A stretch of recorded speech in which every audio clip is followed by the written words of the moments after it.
নমস্কার বন্ধুরা। বন্ধুরা, আ আমি আজকালকার ছেলেমেয়েদের দেখি তারা তাদের গার্লফ্রেন্ড বা বয়ফ্রেন্ডের বেশি পরোয়া করে rather than তাদের মা-বাবা থেকে। মা-বাবাকে আজকাল তারা তোয়াক্কাই করে না। মা-বাবা যদি বলে যে, আ "এটা তোরা ঠিক করছিস না" বা "আজকে কোথাও বেরোস না" বা তুই যাকে নিয়ে ঘুরছিস, আমার মতে তাকে ভালো লাগছে না, মানাচ্ছে না বা হয়তো তুই ঠিক করছিস না, উচিত করছিস না। তখন আমরা বিপরীতে কি জবাব দিয়ে দিই? যে জীবন আমাদের, তুমি বেশি পরোয়া করো না, তাই আমাদেরই সঠিক নির্বাচনটা করতে দাও। কিন্তু আদতেও কি তাই? কখনো ভেবে দেখেছেন?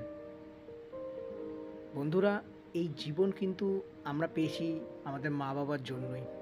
ভালো করে ভেবে দেখবেন। আজকে এতটা বছর আমাদের তারা লালন পালন করে বড় করেছে।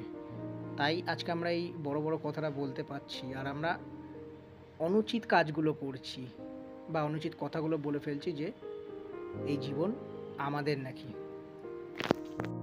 তাই এই ভ্রম থেকে বেরিয়ে আসুন বন্ধুরা। এই জীবন আমাদের ভগবান দিয়েছেন এবং এই ভগবান আর কোথাও খোঁজার দরকার নেই। এই ভগবান আমাদের মা-বাবা। তাই বাইরের লোককে আগে বিশ্বাস করার আগে সবার আগে মা-বাবাকে বিশ্বাস করুন।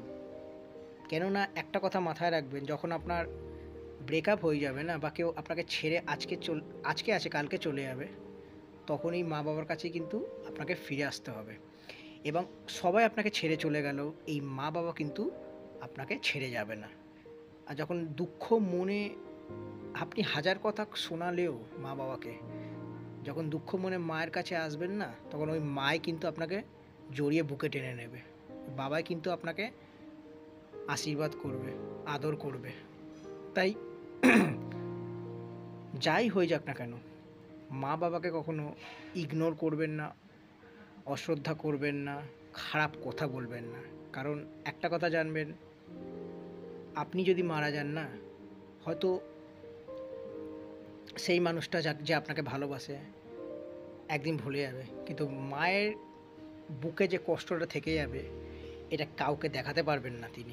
বাবার বুকে যে স্নেহ ভালোবাসাটা থেকে যাবে আপনার জন্য, প্রতিচ্ছবিটা থেকে যাবে, সেটা মুছতে পারবেন না। তাই মা-বাবার কোনো পার্থক্য হয় না কারোর সাথে। তাই নিজেকে ভালো রাখুন এবং মা-বাবাকে ভালো রাখুন।